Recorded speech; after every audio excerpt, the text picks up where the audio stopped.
I just want to make sure it pops in on the YouTube page before anything here. That's fine.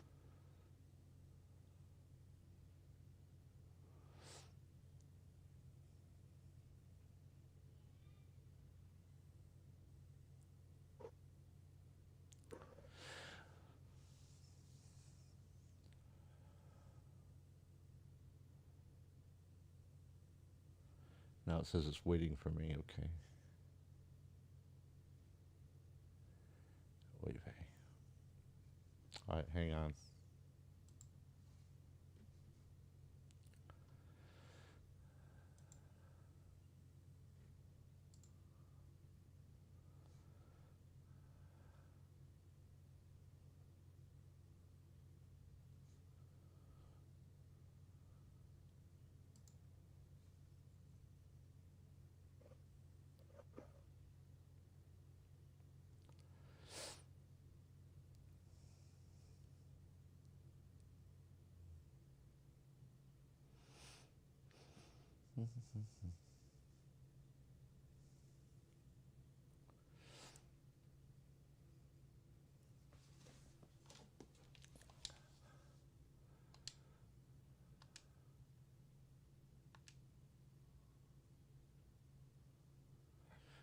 Okay, it says it's waiting for Grillcast, but I'm What could it streaming. be?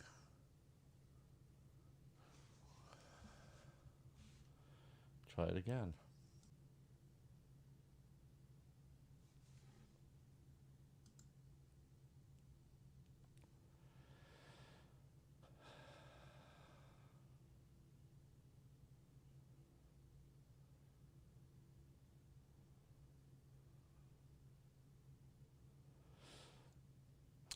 Okay, for those of you who may be joining us, we're just trying to get our hookups set here on YouTube and Facebook to make sure we're coming at you live. Um, so that's what we're doing right now, and then we're going to start the show momentarily.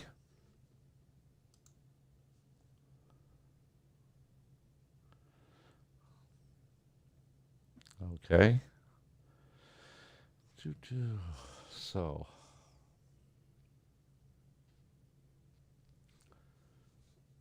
why isn't this?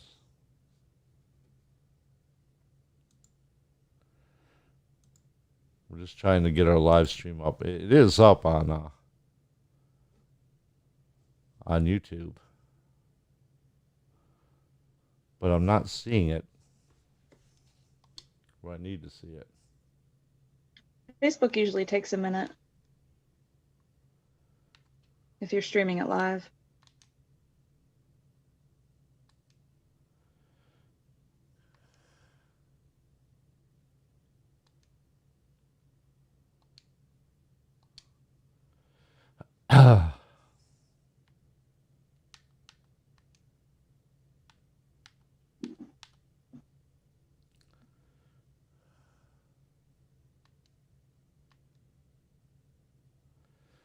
Okay. Weird. Let's check this.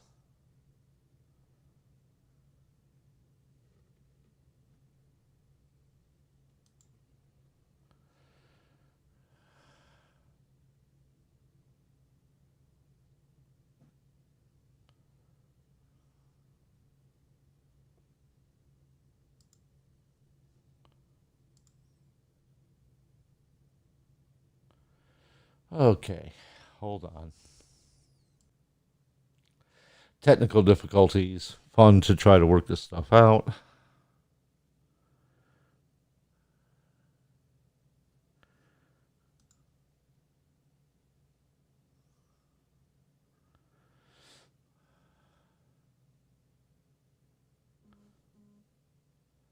Looks like we might be getting there.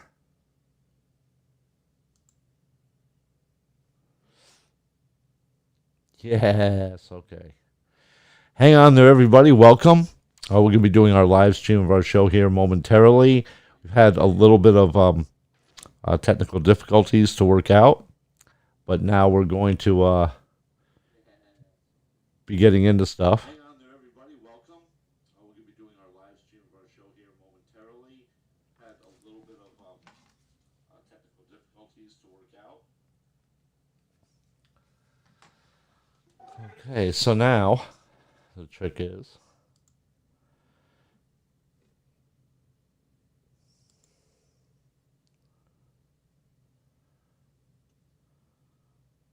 now we have to go live as Facebook.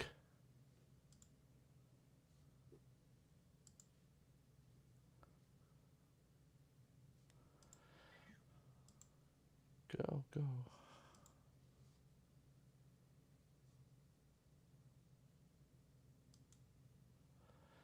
Okay, let's see what's happening here. This is the fun of all this new stuff. Is trying to figure out how to go live. I guess let's go back home and create post.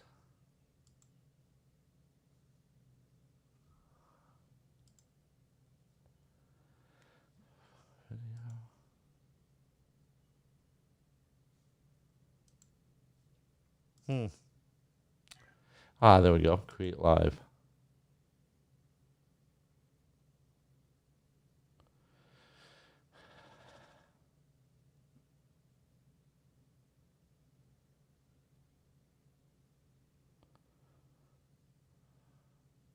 So now it's all back to the same thing. So I guess we won't be going on Facebook.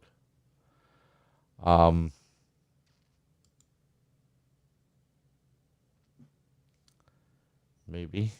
Let's see.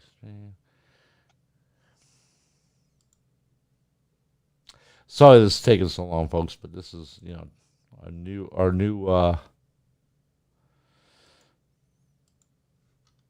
new way of doing things.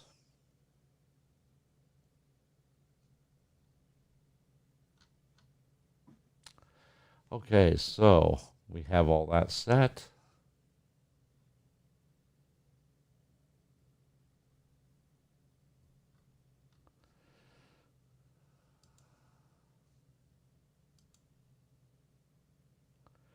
All right, so I guess we're not going to worry about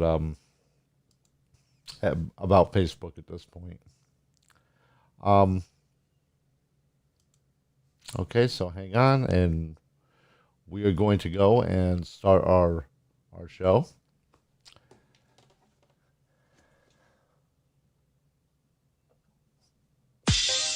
Online all the time. The Grill Online Radio, a charcoal media station. Bookmark it today.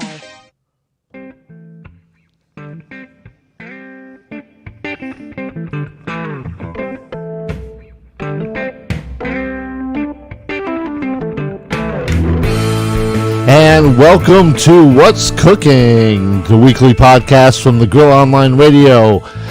I am journalist Charles W. Kim, coming to you from the Sunshine State, Central Florida in Orlando. And we have Nicole M. Wells, who is a journalist up in the Garden State of New Jersey. And today we got a great show lined up for you. We got a lot of news to go over with you. A lot of news. And we have the big story, of course. Joe Biden gets the Democratic nomination for president. We have some numbers from the CDC, the official numbers on COVID-19 and what that could mean. And a little bonus story for you at the end that you may find either may make you angry or may make you laugh. Who knows? But we will see what happens with that.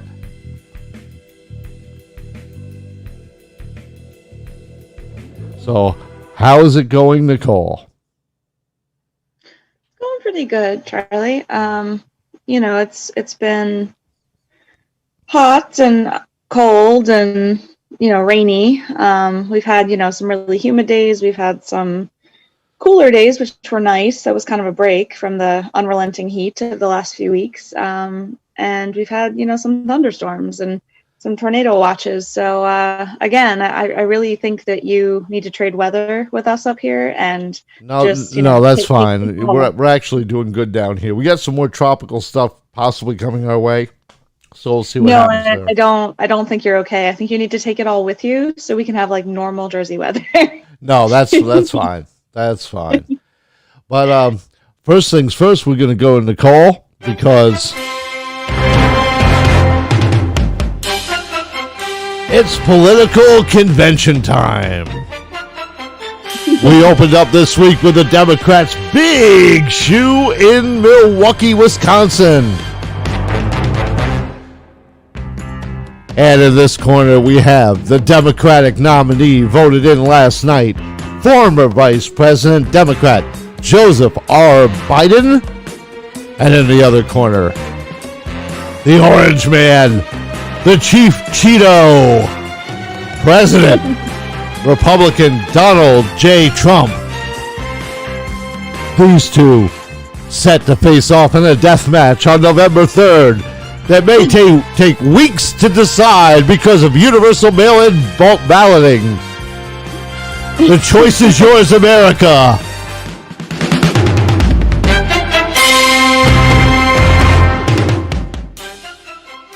Okay, all fun aside. You had way too much fun with that. How dare you? How dare you? Greta, who let you in here? You? How dare Greta. you? How dare Greta. you? How dare you? Greta, shut up. Okay.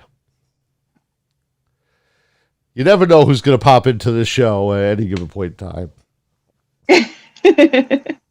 So, Nicole, what have you got to tell us as far as the Democratic? You're the news lady. Give us the news on the Democratic nomination.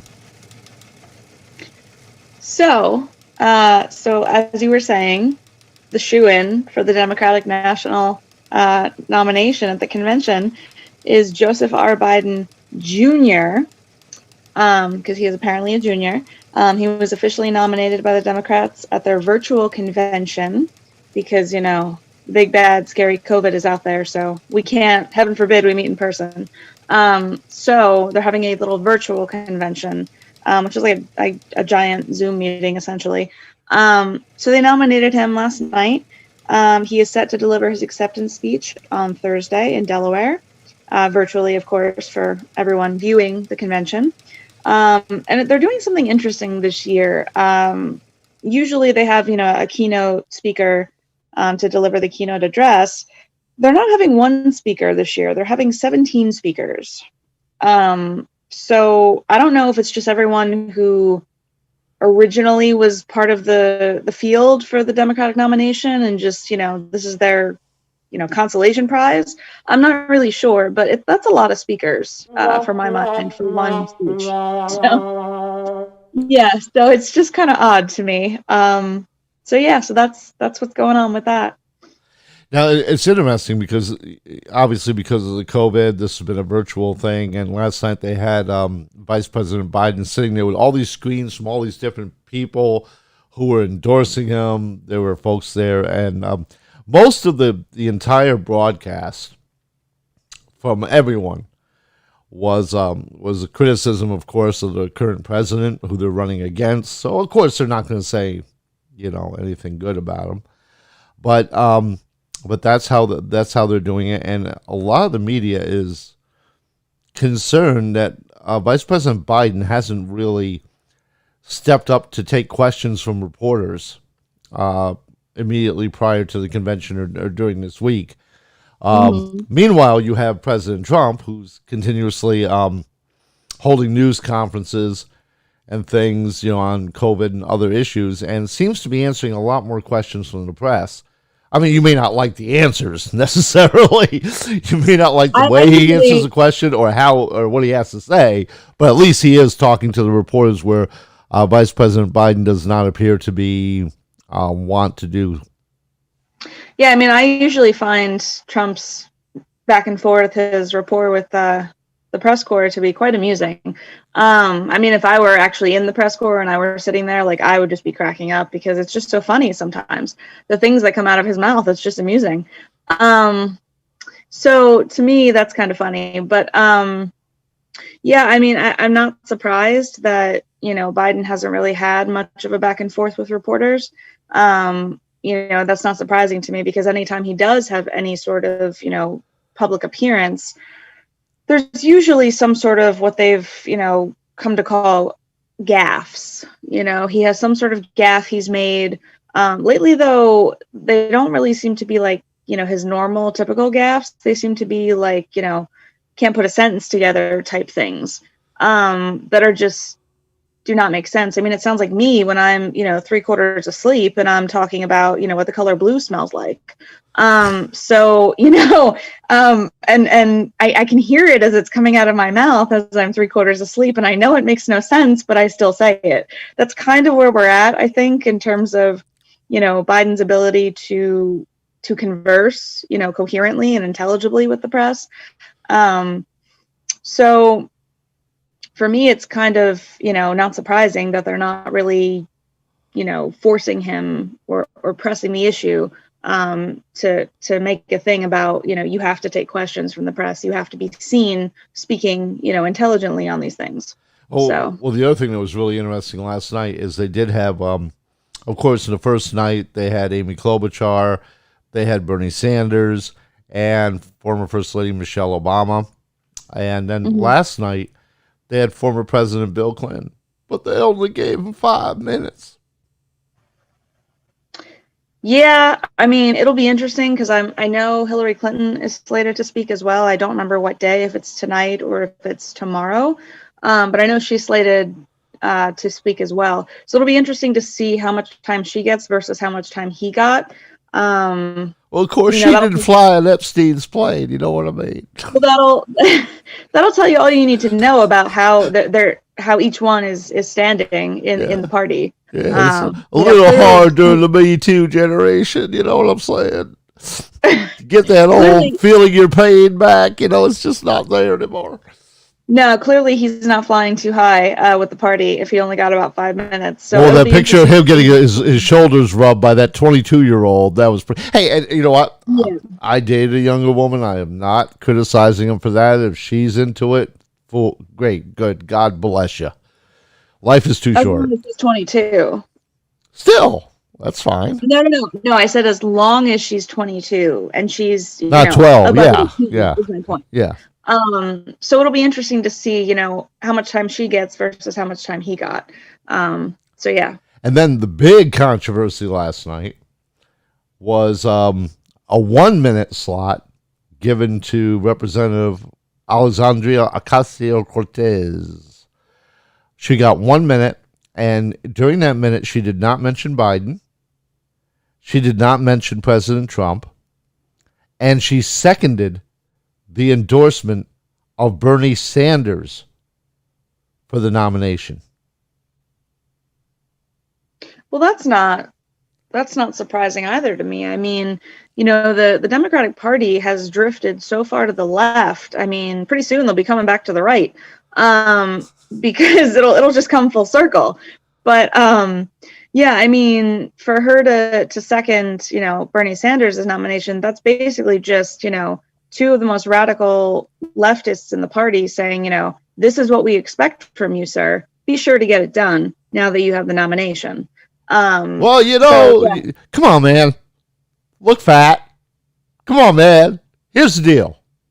Number one, what were you talking about? Exactly. So, I mean, he's going to need little flashcards to make sure he remembers all the points of their radical leftist agenda. The orange, blue, new, old deal. You know the thing. The thing. The thing. The thing. I'm gonna get in the White House. I'm gonna take care of the thing. Yeah. So I mean, so that to me is really just the leftist fringe, which is increasingly taking over the Democrat Party. I mean, if not has taken over the party. That's telling him these are your marching orders. Be sure to get them done. Otherwise your life is going to be very difficult. So yeah. What life? Well, the guy is sunsetting. He is sunsetting. He is in mental decline. If he comes out, they could take away his aid, and they could leave him in the middle of Times Square. I mean, granted, it's pretty desolate and remote these days, but it's kind of dangerous too. So I wouldn't really, want to be left there myself. So they could still make his life difficult. Granted, it's not much of a life, but he is still alive and breathing. So. Well, don't worry. If anything happens to him, we got Kamala Harris. God help us all. Just.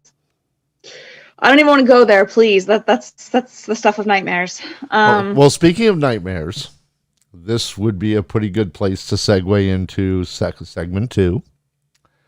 I saw a meme on Facebook the other day, and what it had was the number of people who were tested for COVID and the positivity rate. And after doing and the number of positive cases so far, as of, this is according to the Centers for Disease Control in Atlanta, the official government source, Facebook, if you're listening, don't take my podcast down. These are the numbers being reported by the federal government, okay? It's not false or misleading information. This is what the government is telling us is true and right, okay? With that caveat in there for Facebook and YouTube and Google and all the other tech giants who are like, oh, okay, here's the deal. According to the CDC, as of actually Monday, 70,155,956 people have been tested in the United States. To give you a perspective on that, the total population of Italy is just over 60 million. So we have tested in the United States 10 million more people than are the population of Italy. That said, it's also about a quarter of the U.S. population, which is 328 million people, estimated as of 2018. So, out of the 70,155,956 tests that were administered, and also some people in this testing pool may have been tested more than once.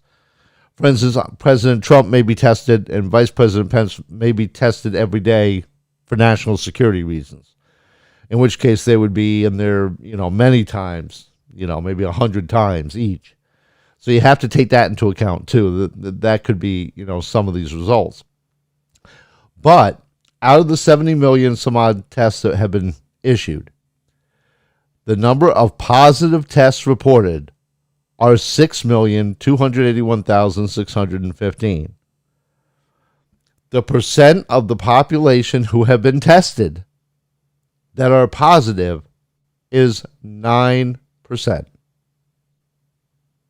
Now, I want you to think about that, because you have to also remember your basic elementary or middle school math, that if that is true, the converse is also true.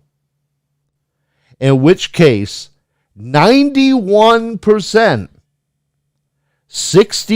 approximately 63 million of the 70 million people tested negative. I will say that again. Because this is important information for the people in this country to know, with the fears flying around COVID. Out of 70 million tests administered in the United States as of August 18th, 2020, 63 million and change tested negative for having the virus. 6.2 million tested positive. And out of those 6.2 million, we've had 170,000 deaths. And yes, I understand that number is expected to increase. But we also have to keep in mind that the U.S. population is almost 330 million people. Okay? So, with that being said, we come down here to something I think that is very important. We've had 170,000 deaths from COVID. Annually, according to the CDC, according to the Center for Disease Control in Atlanta, Georgia, we lose almost 650,000 people a year to heart disease. Almost 600,000 people a year to cancer. About the same number of people killed by COVID have been killed through accidents every year. About the same number of people killed by COVID as of this moment are killed every year by chronic lower respiratory diseases. Another almost 150,000 a year are killed by stroke. 121,000 are killed each year by Alzheimer's. 83,000 are killed each year from diabetes. About 56,000 people die each year just from the normal flu and pneumonia. 47,000 people commit suicide. The number of deaths annually in the United States is about 2.8 million people every year die in the United States of America. I will say that again. The number of deaths each year in the United States of America in just a normal year is around 3 million people. Around 1% of the population dies each year. The death rate nationally is 863.8 deaths per 100,000 people, a population.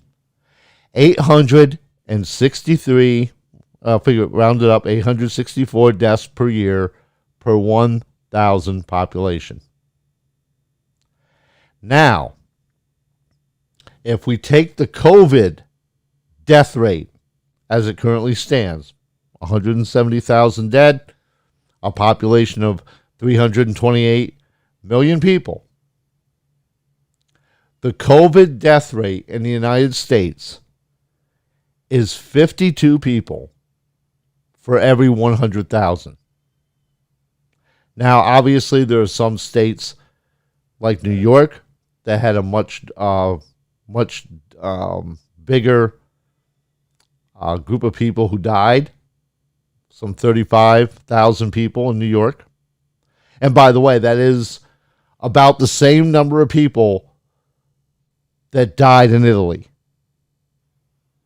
About 30 some odd thousand were killed in just New York by COVID. But the death rate nationally is 52 per 100,000 compared to the overall death rate in America, which is 864 per 100,000. So the way to think about it is, if you've seen a Dallas Cowboys football game, that stadium can hold 100,000 people. Picture in your mind that stadium filled to capacity. 800 people, if you could kind of in your mind visualize a section of about 800 people, die. Nationally, that's the national average from all sources. Now take that section of 800 and whittle it down to 52 people. In that whole stadium of 100,000, 52 people died of COVID. And figure it this way too. If the stadium is 100,000, right? 91,000 people in that stadium would test negative for the disease. 9,000. Imagine that stadium again. And imagine 1/10 of the crowd in that stadium would test positive for COVID. And out of that, 52 will die. That visualization is incredibly important. When we look at, and we're going to get into this in a minute because we have many more statistics to throw at you and to talk about, but let's just start there with where we are. This COVID that we shut down the economy for, and we've quarantined ourselves for, and we want to mandate wearing masks for, and going out in public for, and we're arresting people attending funerals and weddings and parties, and we got protests in the streets, and all kinds of things are going on for a disease that 91% of the people actually tested test negative. And this is not what you're hearing in the mainstream media. All you're hearing from them is that the numbers are increasing. And we're going to show you there are some numbers that are concerning and we should look at that are increasing, for instance, in hospitalizations in certain states. And we can talk about those issues. But overall, if you look at the big picture of America as a whole, 52 for every 100,000 people, 52 will die of COVID. Now, if you're talking about heart disease, okay, that number's going to be about 200 and some per 100,000 people. So keep all this in perspective when we're talking about COVID, when we're talking about, what we need to do as a country, whether it's to reopen, whether it's to stay closed. We're talking about this because schools are opening coming up, and teachers' unions are scared to send their teachers into the classroom. Parents are scared to send their kids into the classroom. In New Jersey, you can opt your child into totally virtual learning. In many districts throughout the nation, they're splitting up between distance learning and only being in class a couple days a week. You have folks coming in saying that that's not good for the kids because they're not getting the socialization and they're not really learning as effectively through purely distance learning as they do in person in the classroom. Well, not only that, but I mean, these teachers unions, they're thinking about their members, and that's fine because that's what they're supposed to be doing. However, it's not just the teachers that are going to be affected by this. You have to consider the fact that there's parents involved here too of these kids. These kids come from families and they have parents that actually, work. So if you're going to keep these kids out, what if these kids' parents have to return back to the office? What if they're saying, okay, guys, the whole office is going to return, to in-person work, in October, November, December, whatever. What are the parents supposed to do with their kids? This is creating a whole ripple effect of difficulties and problems for these parents of these kids. Like, what am I supposed to do with my kids? I have to go back to work. The school won't take them. They're saying they have to be, remote educated. Nobody's going to be here for them. So now I have to figure out childcare. It's a mess, and these teachers unions, they don't care.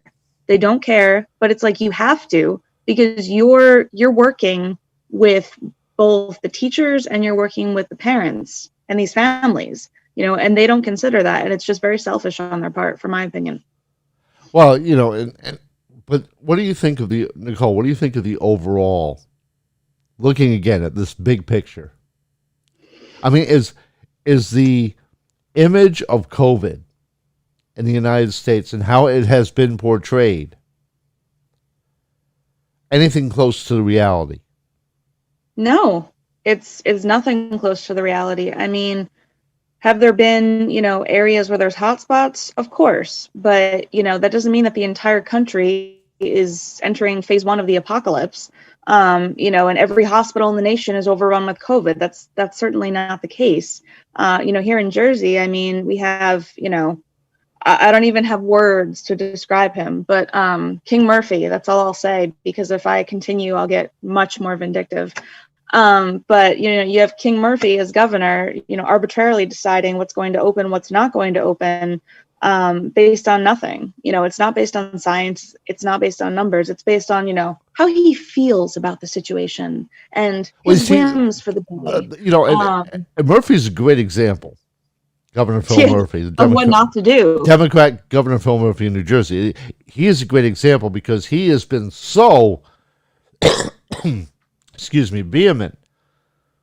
Not only about all you knuckleheads who are all gathering at bars or at parties or whatnot, and he's arresting people and charging people and all this other stuff. But he is the one who's like, oh, well, we only make our decisions based on the science. Well, according to the Centers for Disease Control, the science is 91% of the people are not getting this thing. Well, not only that, but he's not making decisions based on science at all. And that's according to people that work in his own Department of Health and his own Department of Labor. I mean, that's really sad when you have people on the inside of your administration outing you to the people that of the state that you are negatively impacting. And it's just sad, that he is destroying the state. I mean, it was bad before in terms of affordability. Now he's just killing, the lifeblood of the state, which is small business.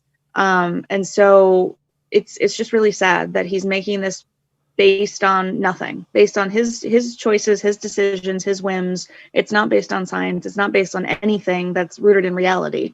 I think I said this last week or the week before, but, I saw it online that, there was a meme of politicians being tarred and feathered. And it said, politicians haven't been tarred and feathered in a long time. And it shows. And that's serious how it is in New Jersey.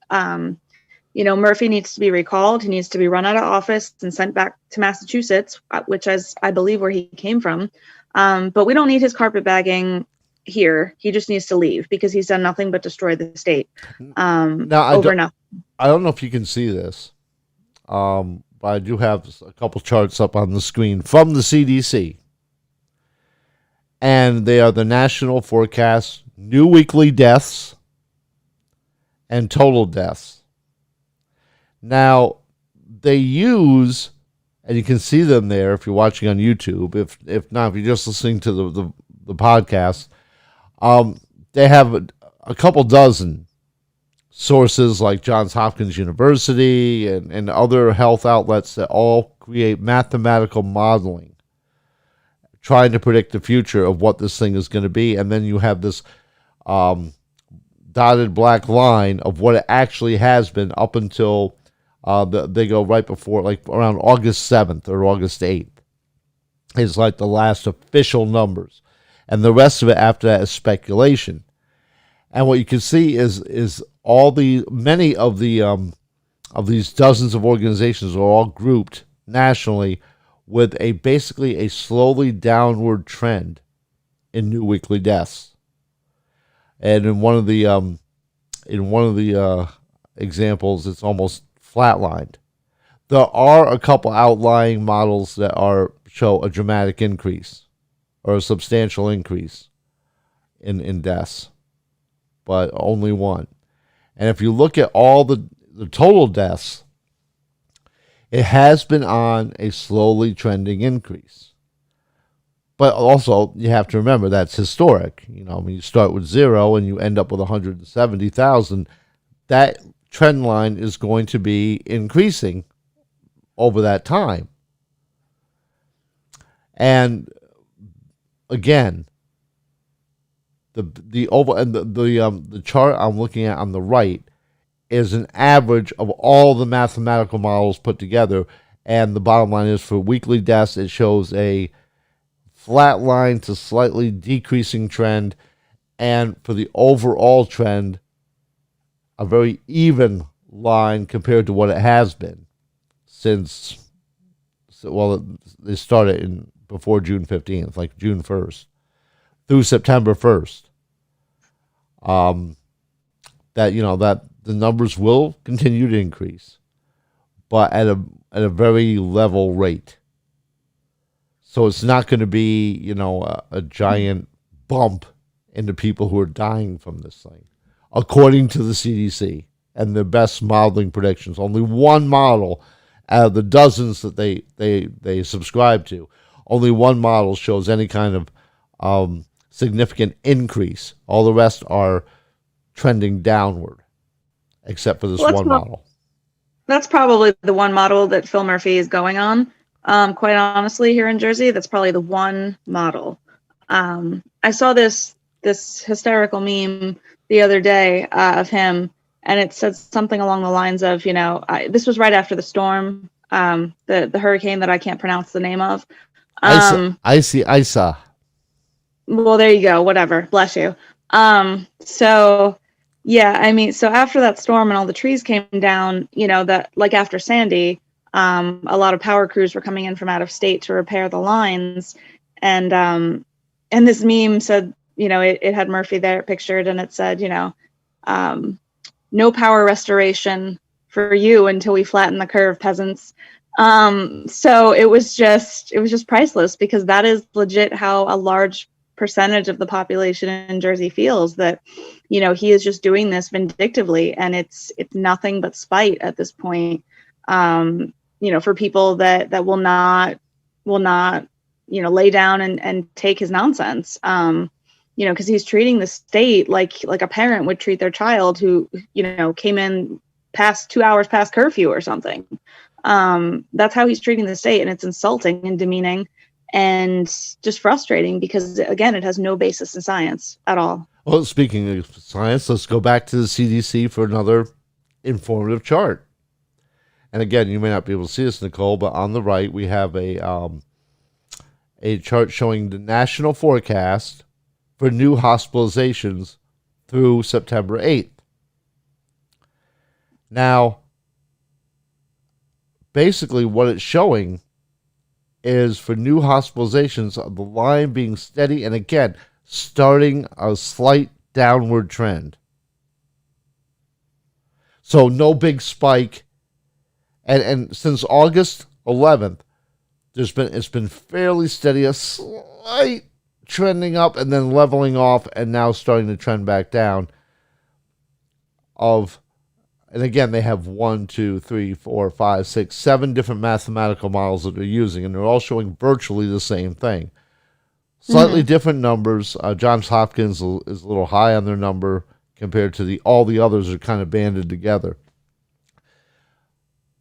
But what it's showing is that there hasn't been, through this reopening process, or at least through the month of August, there hasn't been a sharp increase nationally of new hospitalizations for COVID, despite reopening things and people starting to get back out and mingle together, and some wearing masks, some not. I mean, you have folks who are going up in other people's faces and screaming at them for not wearing masks. But again, the data, the science here is not showing that any of this, the parties, the bars that are overcrowded, all the things, the knuckleheads and this, that, and the other thing that are getting criticized, that any of it has led to a sharp increase in the number of new hospitalizations. That throughout August and into September appears to be fairly stable, increasing a touch, and I mean a touch. If you can see the chart, if you're watching on YouTube, you can see the chart and you can see what we mean by a touch.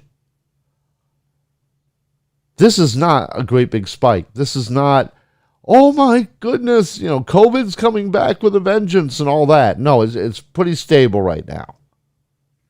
Even with the reopening and getting back out into the world and starting to get life back to normal, there is no spike in new hospitalizations. And as I've argued, they talked about the test, the number of positive tests has been going, increasing, highest numbers ever. Well, yeah, we're testing more people, duh. Yeah. When you test, when you start out where you're only testing 5,000 people a month, and you go up to where you've tested 70 million, the number of positives is going to go up some.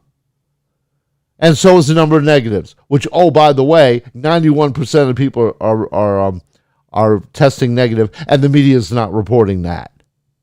No, they're not. And they're also not reporting, that the majority of these deaths in states like Pennsylvania, New York, New Jersey, the majority of the deaths, the reason the death count is so high in these places is because these governors ordered COVID patients into nursing homes. You're basically seeding, the death count by ordering COVID patients back into nursing homes instead of, quarantining them, which is what you do with sick people. You separate the sick from the not sick. And this is historically, throughout the ages, what we've done with sick people and highly communicable disease is you quarantine the sick people and you separate them out from the not sick people. So the not sick people don't get sick. It's not rocket science, but somehow it is today, because these governors ordered these COVID patients into nursing homes, and you basically guarantee the death of all of those elderly in those long-term care facilities. So that's why the death count is so high in these states, because the majority of these deaths are from, people that were ordered back into these nursing homes. And you wonder, that's another story that the media has you've heard a little bit about it, but they're not relentlessly beating it, to death the way they did, Russia or Ukraine or any of the other nonsense that there was no there. There is a there, and they're not actually doing anything about it. So the numbers are incredibly high, but that's largely to blame. Well, we have yet another chart, again, from the CDC. And if you're watching on YouTube live here, you can see the CDC logo on the chart, okay? This is the official government numbers, and this is data through May 30th of 2020. And what it shows is, going back to 2018, the mortality rate of various, flu seasons and all that. And you see, like, it almost looks like a sine wave of the flu season, the seasonal baseline, the epidemic threshold, and you can see it kind of waves in. In 2018, H1N1, the mortality peak was 10.9%. In 2019, the mortality peak during flu season was 7.7%, 7.6% prior to COVID. Then you have the earliest COVID-19 death certificate, which happens in 2020. And then there is a huge spike. The week ending April 18th, 27.5% death certificates listed pneumonia, influenza, or COVID. Now, not all were COVID. Pneumonia, influenza, and COVID. Those three together were 27.5% or 28% of all death certificates reported. So I had a mortality rate of 27.5%. By May 30th, that number dropped from 27.5% down to 8.4%. Now, that's still slightly higher than the mortality rates in 2019 and 2020 pre-COVID of 7.7 and 7.6, but 8.4 is in the ballpark. 2018, that number was 10.9%, so we're well below the mortality rate. Right as of May 30th, we're below the mortality rate of the flu of 2018. This is science, guys. These are the real numbers according to the Centers for Disease Control in Atlanta, Georgia, an official government agency. And on this show, we are not grabbing at tinfoil hat stuff, okay? We are looking at the numbers that are being reported by authoritative sources. Yes, we also have some anecdotal things that we can talk about. We are journalists. We do cover anecdotal stuff, and it's important, it certainly is important for people to know, okay, when they're reading a newspaper or watching a news show and they do a story on a family who lost somebody to COVID and what it meant to them. That is, of course, an important story. But to make it like that's the only thing going on with COVID is people dying on ventilators, horrible deaths. That's fear-mongering. Yep. That's fear-mongering. And that's not being a true journalist. Our job is to hold a mirror up to society and reflect what we're seeing. And we have to also look at the data. And when we give our analysis, as we're doing on this show, we're discussing what the CDC is reporting over a period of time, what the facts are. I'm not making up the 70 million testing figure or the fact that 91% of the people tested negative. That's the official government results. Take with that information what you will.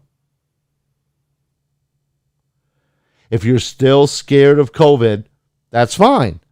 We live in a free country. If you feel you need to stay in your home to be safe from this, or you have to wear a mask to be safe from this, or whatever you feel you need to do to protect you and your family, of course, do it. Consult your doctor. Do it. If one of you becomes ill with COVID, talk to your doctor about the best treatment for you. Your decisions about this should not be based on the fear-mongering that is going on in the media and some political circles. I mean, hydroxychloroquine, for example. A lot of people said it helped. Will it help you? Maybe not. Okay. People have different reactions to different medications and things. Nothing is a guaranteed. It's no slam dunk. They're not going to put you on hydroxychloroquine and automatically you're going to wake up the next day all bright-eyed and bushy-tailed like nothing ever happened. Likely not. You might. Some people have. Some people have reported that they, after a few hours on that, were able to breathe and the world was a better place. That may not be your case. There are some cases where hydroxychloroquine could have caused a reaction that led to a worsening of the situation or even death. But then again, there are people who are asthmatic that can't even smell a peanut without going into shock. And it could kill them. Does that mean peanuts are bad for everybody? No. But it means you have to use your own common sense. You have to look at the information. And you have to try to make an educated decision. And that's what we hope this information that we're putting out today will help you to at least give you some idea of because we really haven't been reporting the context of COVID. Really. It's the daily numbers, the daily spikes, the daily this, the daily that. We're not keeping the bigger picture in mind, in my opinion. What do you think, Nicole? No, I was just going to say that, using common sense to make an educated guess, that's increasingly in short supply these days. The general public's ability to make an educated guess, it seems, has kind of taken a nosedive.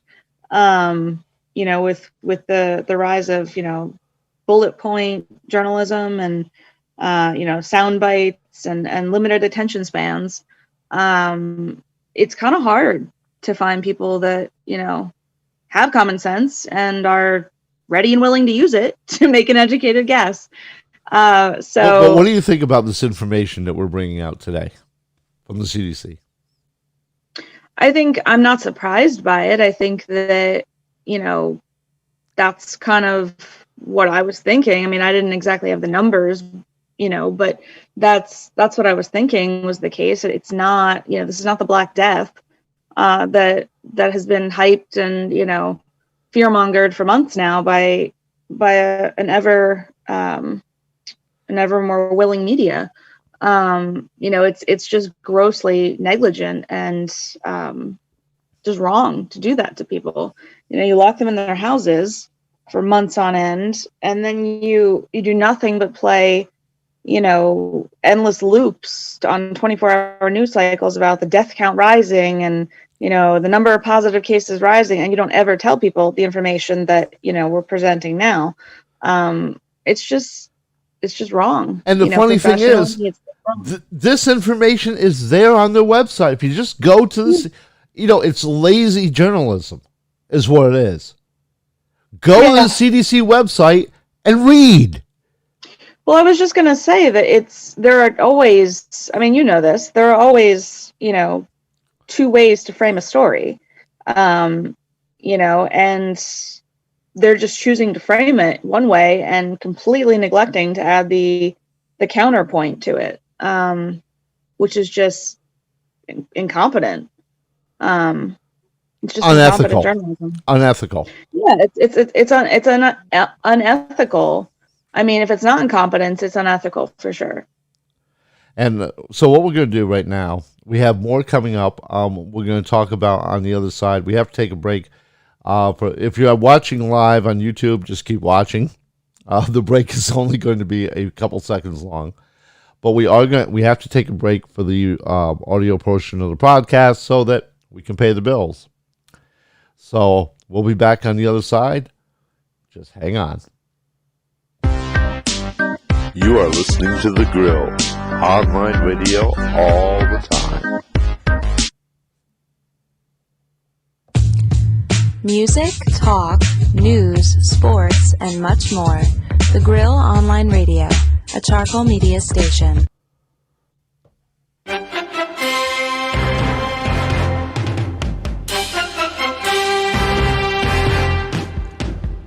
And welcome back to the other side of the grill here with reporters, journalists Charles W. Kim and Nicole M. Wells. We're talking about the great COVID sweepstakes. How the media has got everybody believing that there's this disease out there that's going to kill the entire country. And we must totally stop our way of life in order to ensure our own safety. But what does the data say? We're taking a look at the Centers for Diseases Control in Atlanta, Georgia, the actual CDC.gov coronavirus information. So I hope you're ready. Some of this may just blow your mind.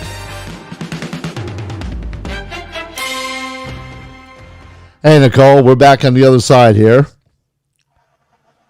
Hey, so basically, the data kind of indicates nationally we're being bamboozled into believing that, the country is dying left and right. Step out your door and, you might just see 10 people on the street, 5 of which will drop by the end of the hour.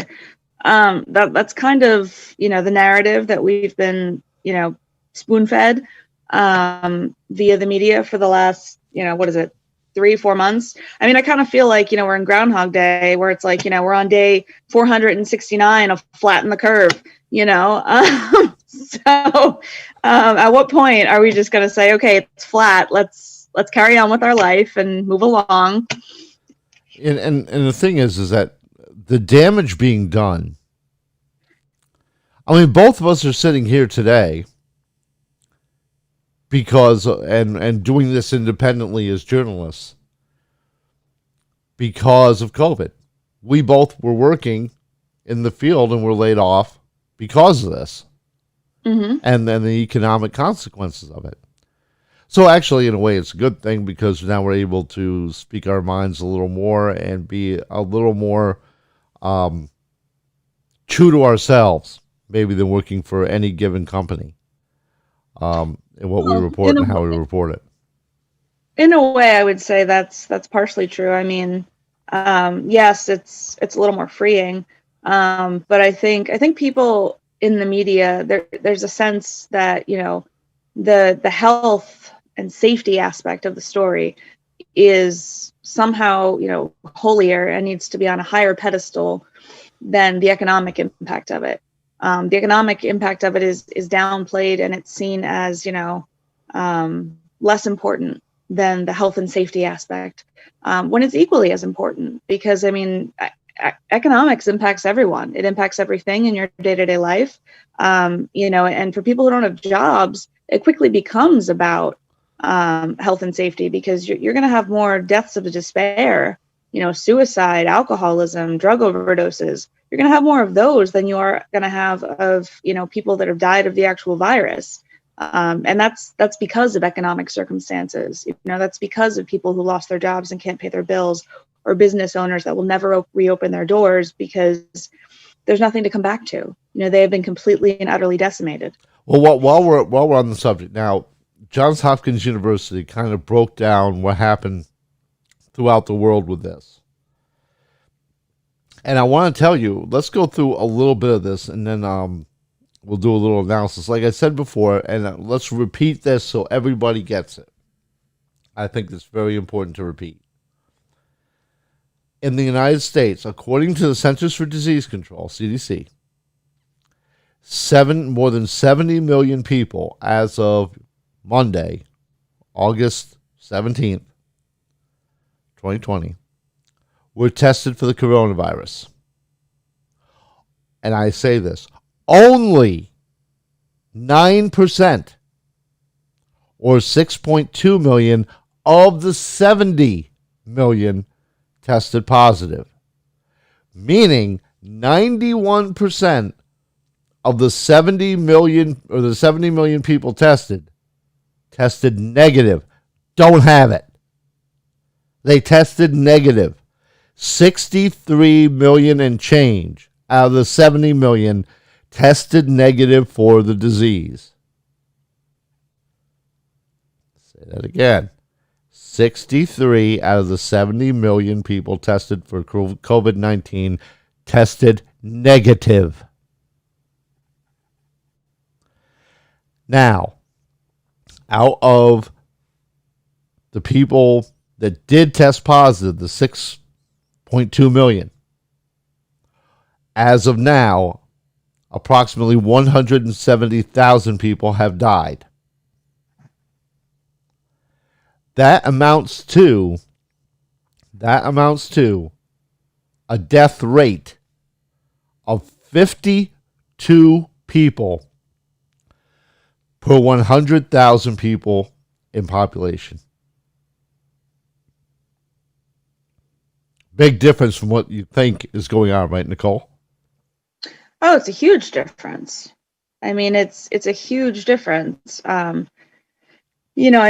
hear the media report it, everybody and their brother has this thing, and, more people than not will end up dying from it. And that's just not the case, according to these numbers. But again, I mean, these numbers don't play into the narrative. They don't feed the narrative that, we must be protected at all costs. Let's wrap ourselves up as a society in bubble wrap and, hope nothing bad ever happens again. This is, yes, there have been, horrible cases, horrible stories of, family members suffering and, dying horrible deaths from this. But like any illness, the way your body processes it, how you're reacting to it, it depends on how your immune system, and what your immune system does with it. That's like any illness, any virus. The flu. I mean, the seasonal flu kills more people every year than this thing has.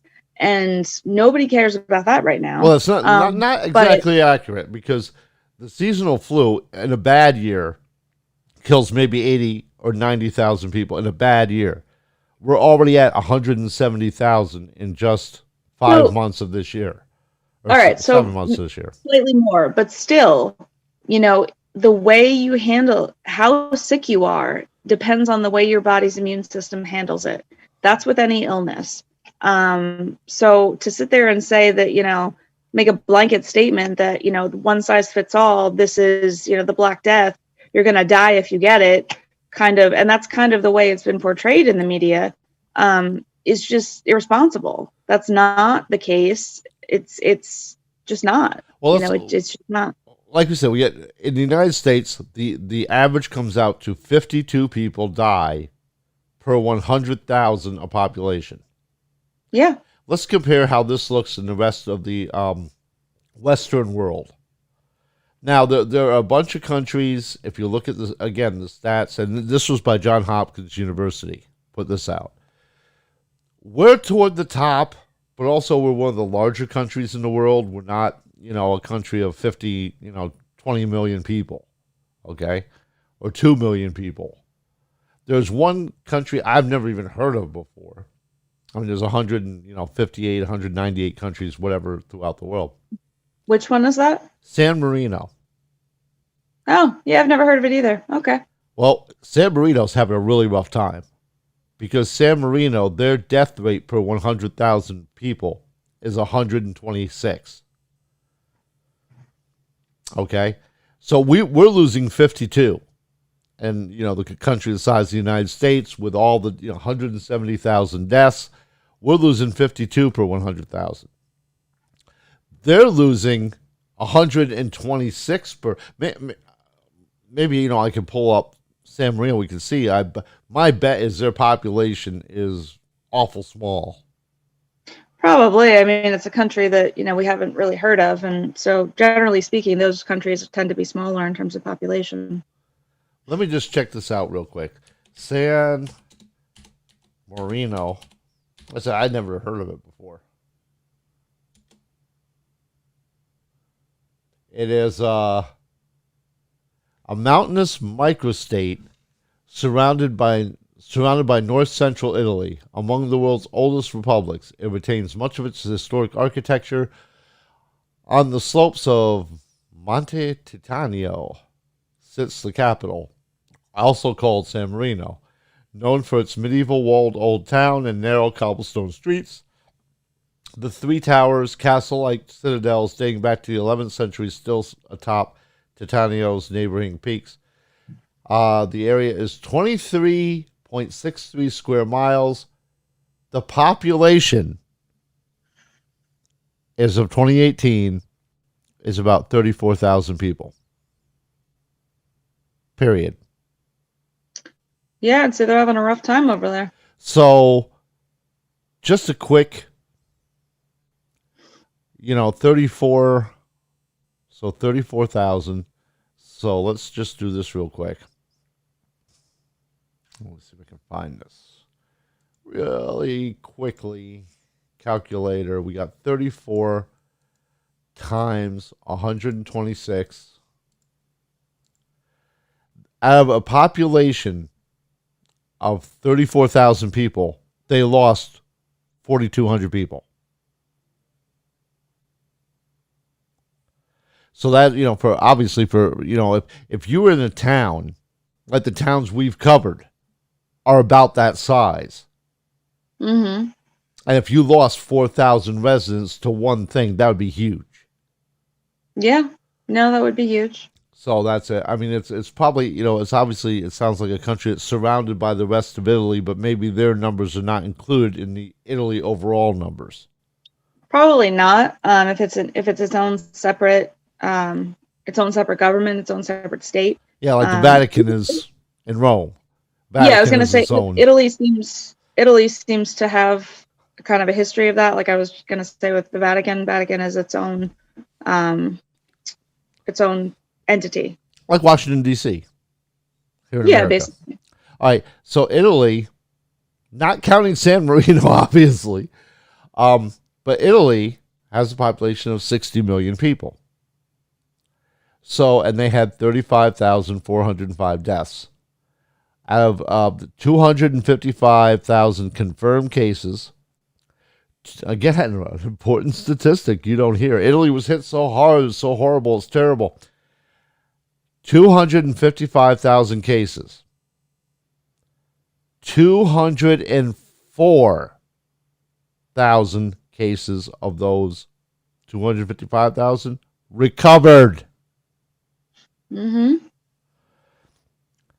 So that means 51,000, a quarter of the people there got the disease and recovered from it. So, a quarter got the disease and died. Or got sick enough where whatever. I mean, there's a discrepancy. 51,000, 35,000 deaths. So there's like 16,000 that are kind of in limbo. We don't know what happened to them. They weren't listed as recovered, but they're not listed as dead, so who knows? But their death rate, like we said, in the United States is 52 per 100,000. Italy's was 58 deaths per 100,000. Spain, confirmed cases, 364,000. Their recovery rate was not as good. They only had 150,000 reported as recovered. They lost 28,670 on a 47 million person population. So their death rate is 62 deaths per 100,000. So their death rate is 10 people more per 100,000 people than the United States is in Spain. So we got that. San Marino, we were talking about, it was 124.32. Belgium had an 87 per 100,000 death rate. Peru, 82. Andorra, 69. The United Kingdom, 12.9, almost 13. Oh, excuse me, that's the percentage. Theirs was 62. There again, that was 10 above, 10 people per 100,000 more than the United States, death rate of 52. Spain, 61. Italy, 58. Sweden, 56. Chile, 56. Then comes the U.S. at 52. Brazil comes in at 51.8. That's also like 52. France, 45. Mexico, 45. Panama, 42. Ireland, 36. Bolivia, 36. These are the number of people per 100,000 who died specifically from COVID. Netherlands, 35. Ecuador, 35. Colombia, 30. Armenia, 27. North Macedonia, 26. Moldova, 25. Canada, 24. Iran, 24. Switzerland, 23. Kosovo, 21. South Africa, 20. Luxembourg, 20. So that gives you an idea, and they go down from there.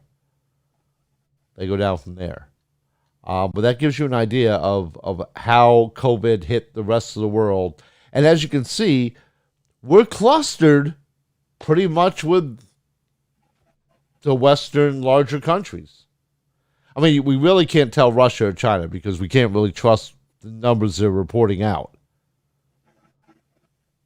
But in the Western world, of the industrialized countries, of around the same size, we're clustered up in that 40 to 60 range that most all of them had. Yeah, I mean, everybody keeps saying, there's all these stories about, what a terrible job that the U.S. is doing to the coronavirus. The response has been awful and this and that and the other thing. I'm not really sure, how our response has been drastically, markedly different from any of these other, Western countries. According to the numbers, it seems to be about the same. So the reality is we've done, about on par with the rest of the Western world. That was the point. That was the point about why I decided to look into this, was to see, if there was a marked difference in the way we were handling it compared to the results seen in the rest of the world. But we had to be able to compare apples to apples. Oh yeah. I mean, you can't take a country, for instance, like Italy with 60 million people and compare it to the United States with 328 million. So you had to find a death rate per the same number that you could use like that. And I think that's a good way of looking at it, is that we are we handle it at least as good or as bad as the rest of the world. Yeah, basically. Take from that what you will. Okay, I think we beat that one into pretty much a I think it's kind of a bloody pulp at this point. So yeah, I think we're good. How dare you? How dare Greta. you? How dare you? How dare you? She didn't like me coming in with a little. You gotta lock that studio door. How many times do we have to go over this? Anyway. Let's see. Maybe we can shut her out. Maybe we can shut her out in the hall. Oh. Okay, so on the lighter side, Nicole, tell us, what is your next segment about? So, you would think that issuing a posthumous pardon for someone who's been dead for, over 100 years would not really be, a hot button issue. But somehow, somewhere, someone has managed to turn it into it. So apparently, who was pardoned? Adolf Hitler? Well, I'm getting there. Joseph Stalin? Charles Manson? All right, silent treatment until you stop cutting me off. Oh, there we go. Okay, so on Tuesday, Trump apparently issued a pardon. I'm going to kill the little bird in the studio. Trump apparently issued a pardon for suffragist Susan B. Anthony on what was the 100th anniversary of the ratification of the 19th Amendment, which granted women the right to vote in this country. Anthony was arrested for voting in Rochester, New York in 1872. She was convicted the following year of the crime of voting, and she was fined $100, which she never paid. So the New York Times story on this occurrence said the pardon was, quote, an effort to distract from the Democratic National Convention and narrow the historically large gender gap that has him trailing Joseph R. Biden Jr. in the White House race, end quote. So that I thought was kind of a stretch and a leap, but apparently it gets better at the Times. So the New York Times also reports that Anthony is an increasingly divisive figure. I'm not really sure how she could be divisive for wanting to give women the right to vote. I mean, that to me seems like, a win-win. But apparently she's increasingly divisive, according to the Times piece, because she's been adopted by anti-abortion forces and criticized for relegating Black suffragists to the sidelines. So in other words, Anthony wasn't woke enough for her time, and she should have done more to counter her white female privilege, because clearly that was just too much. So the left is screaming about Trump pardoning this evil racist this evil person woman who granted, who worked and crusaded to grant all women the right to vote. Apparently she did not do enough in her time to convince people of this century that she really was woke enough. This is apparently the 26th pardon of Trump's presidency. And he obviously has been criticized by Democrats for doing so for these reasons. So, I mean, it's kind of business as usual in terms of, right and left. So, now, yeah. I think, and fact check me on this. In 1976, as part of the bicentennial celebration, I believe that was a year, we actually minted a coin, a dollar coin, the Susan B. Anthony dollar. There is a Susan B. Anthony coin. I'm not 100% certain if it's the bicentennial, but yeah, there is one out there. Because, she was such a raving racist and misogynist that we clearly felt the need to, cement her legacy by minting a coin. Yeah, I mean, but this is where we are. Sadly, it is. Even a posthumous pardon for the woman who pretty much single-handedly helped women get the right to vote in this country in the 1900s, early 1900s, that she is being vilified by the left for the only reason, because President Trump pardoned her.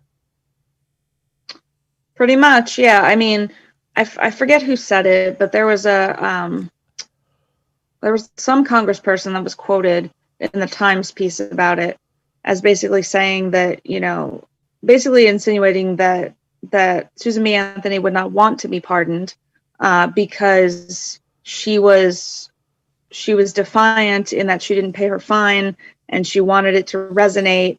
That she committed civil disobedience, so she would not want to be pardoned. So therefore, Trump should rescind his pardon immediately. But she won. The cause won. The cause won. The cause won, yeah. If women, I could understand that logic. If women today still refuse the right to vote, that she would not want to be pardoned for this indiscretion. She would want it to be stamped and remembered and honored and all that for the cause. But the cause won. That doesn't seem to make a difference, and that doesn't seem to matter to these people. I don't understand how they think. I don't think I ever will. But that is how they think. And any mental gymnastics that are necessary and required in order to make, the current president look bad, I think are willing and able to be deployed.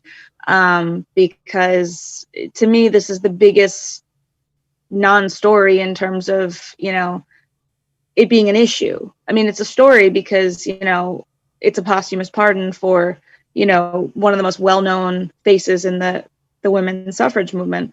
But otherwise, it's a non-story in terms of controversy. There shouldn't be any controversy. I mean, this woman's been dead for over 100 years. I mean, clearly, people should be able to all get behind pardoning, someone who did so much to advance the cause of women voting. But apparently not. Apparently, there is not much of anything the country can get behind and unify around today. Well, Trump said, I believe on Monday, this happened on Tuesday, and he said on Monday that he was going to pardon someone big. He was teasing it. He was teasing it. And I know a lot of folks, a lot of media pundits, and a lot of independent media that I happen to follow on YouTube, were actually disappointed by the choice of Susan B. Anthony because it was a posthumous pardon, where they felt that folks like Edward Snowden or Julian Assange were more worthy, let's say, of a presidential pardon because of what's happened to them in recent years. I mean, Snowden, brought to light the super government surveillance state that we kind of have, and some folks called him an enemy for giving out information, the WikiLeaks and everything. Other people look at him as a hero, as a whistleblower. I think that when the government is spying on you without your consent, knowledge, whatever, and that information comes out to the public, I think that's important.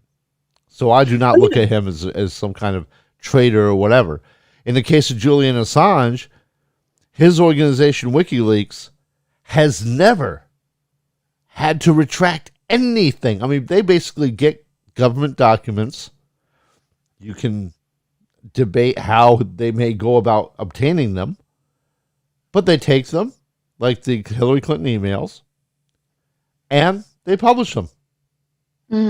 Let you read them. Let you read the documents themselves. They don't provide any wrap up on them. They don't summarize them. They don't put any analysis on them like what we're doing. They just put the raw emails out there. You read them and you figure it out. Yeah, I mean, and for that, he's being persecuted and almost like some kind of traitor. I mean, in terms of Assange, I'm kind of on the same page with you, and the government is there to work for the people, not the other way around. So I really don't mind his methods in terms of getting government documents. I think that like I said, the government is there and it serves the people, not the other way around. In terms of Snowden, I do agree that you should not be spied upon by your own government. That I mean, in Jersey, you have wiretapping laws, and it's kind of the same thing where it just should not happen. You just should not be spied upon without your consent and your knowledge. That's an incredible invasion of privacy. And to me, that's just, appalling, especially when it comes from your government. Oh, so speaking of that, we do have another little story we should try to fit in here briefly. Just kind of the thumbnail of it is that there is an FBI attorney who was indicted or was charged, let's say, by the Department of Justice and John Durham, who's doing an investigation into the origination of the FISA warrants and the investigation into the Trump campaign for alleged Russian collusion that the Robert Mueller report found didn't exist and that we've been living with for the last 3.5 years. And the first person charged was this fairly low-level FBI agent who, when he made a statement to the FISA court about one of the sources, he said that he was not a CIA asset or was not an asset of another government organization when in fact he was. So he lied, and he is pleading guilty or has already pled guilty to lying about that, on making a false statement to a court. Okay. So we'll see what happens to him. But, it's really funny. For 3 years, if you listen to the media, and I don't care if it was CNN or MSNBC or ABC, NBC, CBS, 123, they all were saying, when it came to the Russia collusion thing, the walls are closing in, bombshell, the beginning of the end of the beginning, whatever. And it all turned out to be a nothing burger. Yeah.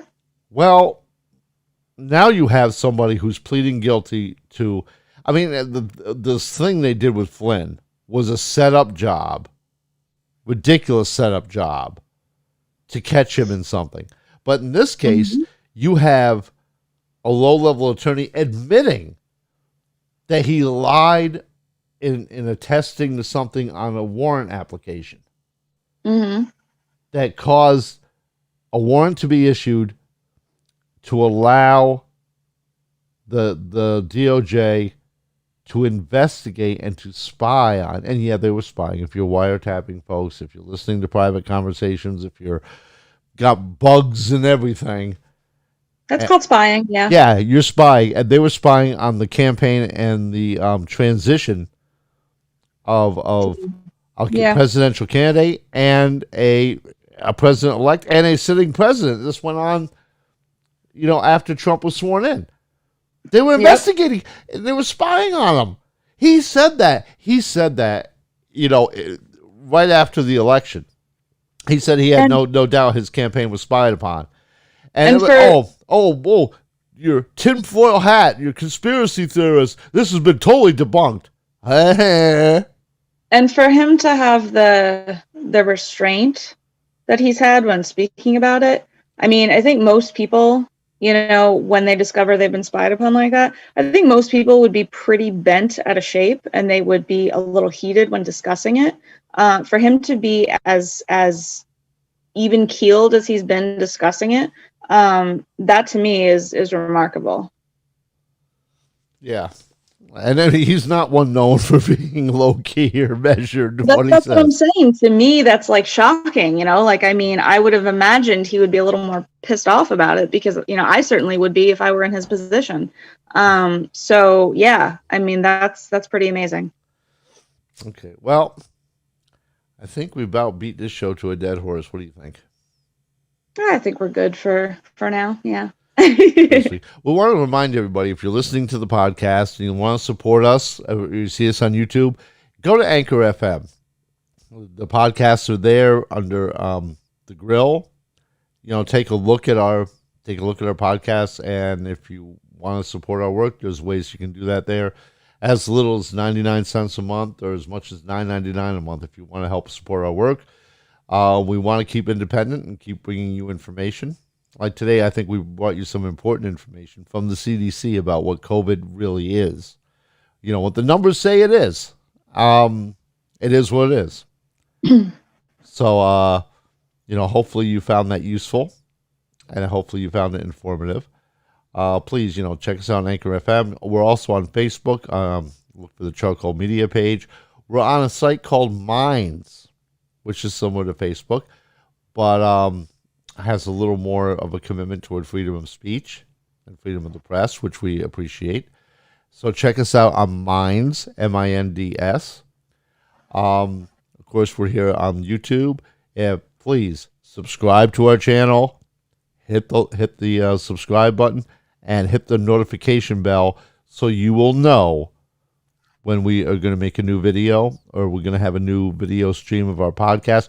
We have other stuff coming up. We're going to have some gaming things coming up, some game streams if you're into gaming. We're also going to have some entertainment folks coming in. We have some guests we're trying to line up. So it's not going to be just Nicole and I as much as this is fun. We are looking to have other guests and things come in. And plus there's going to be another thing that I'm going to be doing on my own as well. And more a lone thing on the various stories of the day. Well, I'll be producing a couple segments a day. We're going to try doing that. And so please, we can use your support. We would like to have your support. Join us. We also have a Discord server for the Grill Online. Join our Discord server. And that'll be a place eventually where folks who do help us out and support us for whatever amount a month, they will be getting special items, discussions, streams, and things just for them on the Discord server. So take a look at that. All the different ways you can be a part of what we're doing here at What's Cooking, our weekly podcast. Please, give us your comments, give us your feedback on our Facebook page, on our personal pages. You can find us everywhere. So until next week. This is Nicole M. Wells and Charles W. Kim, and we will see you next week on What's Cooking.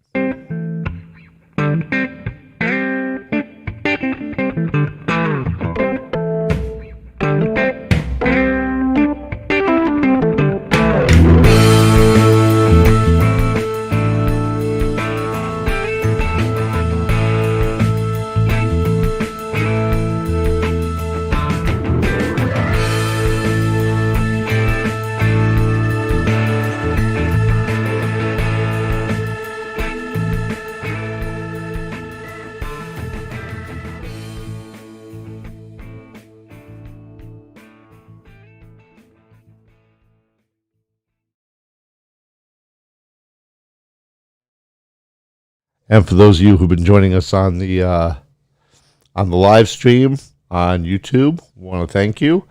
And we will see you next time.